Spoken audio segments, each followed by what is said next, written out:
स्वागत है दोस्तों आपका हमारे चैनल पर बदलता दृष्टिकोण। आनंद एक बहुत ही साधारण आदमी था।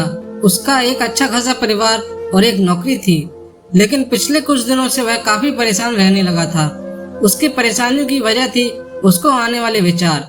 उसे लगता था कि वह दुनिया का सबसे बदनसीब आदमी है। पूरे घर का खर्च उसे अकेले उठाना पड़ता है।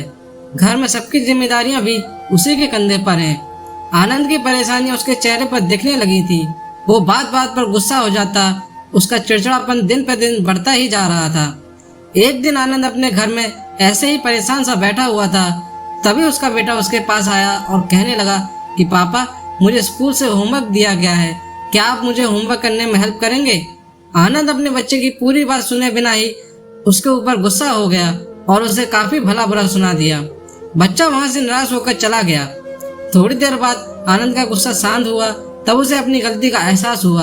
आनंद अपने बच्चे के कमरे में गया, जहां उसने देखा कि उसका बच्चा नोटबुक में होमवर्क करते करते ही सो गया था। उसने नोटबुक उठाकर देखी, उसमें आज स्कूल से एक विषय पर पैराग्राफ लिखने के लिए दिया गया था। विषय कुछ ऐसा था, ऐसी चीजें जो पहले बुरी लगती हैं लेकिन होती अच्छी हैं। बच्चे ने एक कुछ पैराग्राफ उस विषय पर लिख लिए थे। आनंद उस नोटबुक में लिखे हुए को पढ़ने लगा।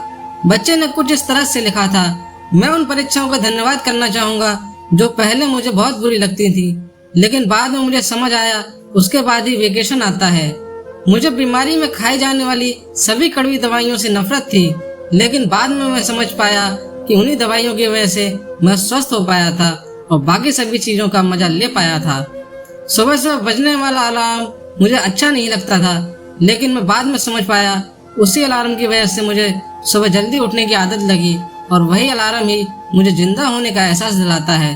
पहले मुझे मेरे पापा की डांट अच्छी नहीं लगती, लेकिन अब मैं समझ पाया हूँ उनकी डांट की वजह से ही मैं सही रास्ते पर बना रहता हूँ और अच्छे भविष्य की तरफ आगे बढ़ता हूँ। इन सभी चीजों के लिए और खासकर मेरे पापा के लिए मैं भगवान को धन्यवाद देना चाहूंगा, क्योंकि मुझे डांटने के लिए मेरे पापा तो हैं, मेरे दोस्त के पास तो पापा ही नहीं है। मेरे पापा ही मेरी सारी जरूरतें पूरी करते हैं, कभी कभार डांटते भी हैं तो मेरे भले के लिए। अपने बेटे के विचार उस नोटबुक को पढ़कर आनंद गहरी सोच में पड़ गया। बेटे के लिखे हुए विचार उसके दिमाग में घूमने लगे। उसे लगा जैसे वह कई दिनों से किसी गहरी नींद में सो रहा था और यह नोटबुक पढ़ने से उसकी नींद खुल गई हो। आनंद ने पेन और नोटबुक ली और अपने विचार लिखना शुरू किए। आनंद ने लिखा कि मुझे अपने घर का सारा खर्च उठाना पड़ता है, इसका मतलब है मेरे पास एक बहुत अच्छा घर है और नौकरी भी। यह उन लोगों से कहीं बेहतर है जिनके पास घर या नौकरी नहीं है। सबकी जिम्मेदारी मुझे निभानी पड़ती है, इसका मतलब है मेरे पास अपना एक परिवार है। मतलब मैं उन सभी लोगों से ज्यादा खुशनसीब हूँ जो अकेले या अनाथ हैं। आनंद ऐसे ही एक के बाद एक अपनी सारी परेशानियां लिखता गया और उन सभी परेशानियों का दूसरा पहलू जो कि पूरी तरह पॉजिटिव था। यह सब करने के बाद उसका मन और दिमाग बिल्कुल हल्का हो गया।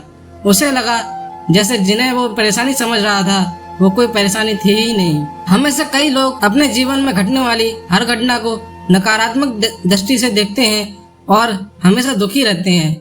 हमें हर समस्या या परेशानी को सकारात्मक दृष्टि से देखना चाहिए। जिस दिन से हम ऐसा करने लगेंगे उस दिन से हमारी हर समस्या गायब हो जाएगी, क्योंकि कोई भी समस्या एक नेगेटिव विचार से ज्यादा कुछ भी नहीं होती। आपको ये कहानी कैसी लगी कमेंट करके हमें जरूर बताएं। अगर आपको ये कहानी पसंद आई तो अपने दोस्तों के साथ भी शेयर करें। चैनल पर नए हैं तो चैनल को सब्सक्राइब जरूर करें। कहानी सुनने के लिए आप सभी का बहुत बहुत धन्यवाद।